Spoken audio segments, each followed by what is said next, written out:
ঋষভ পন্থের ভক্তদের জন্য বড় দুঃসংবাদ। আগামী বিশ্বকাপের আগে কি ভারতীয় একদিনের দল থেকে পাকাপাকিভাবে বাদ পড়তে চলেছেন পন্থ? বোর্ড কি তার জায়গায় বেছে নিল নতুন দুই বিকল্পকে?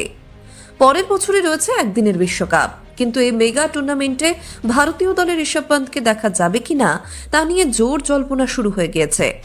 বর্তমান পরিস্থিতি যা, তাতে একদিনের দল থেকে পন্থের বাদ পড়ার সম্ভাবনাই সব থেকে বেশি।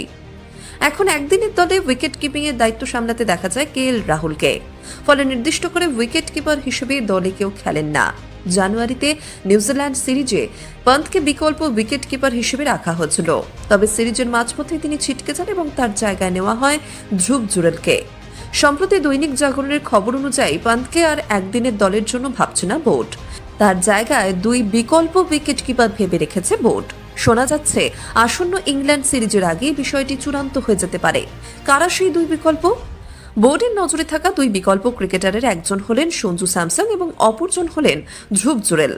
এতদিন শুধু টি-20 দলের জন্যই ভাবা হতো স্যামসনকে, কিন্তু টি-20 বিশ্বকাপ এবং IPL এ তার দুর্দান্ত ফর্মের কথা মাথায় রেখে এবার তাকে একদিনের দলেও নেওয়ার ব্যাপারে ভাবনা চিন্তা করা হচ্ছে। অন্যদিকে ধ্রুব জুরেল এমনিতে সাদা বলের ফরম্যাটে বিকল্প উইকেট কিপার হিসেবে বাকিদের থেকে অনেকটাই এগিয়ে রয়েছেন।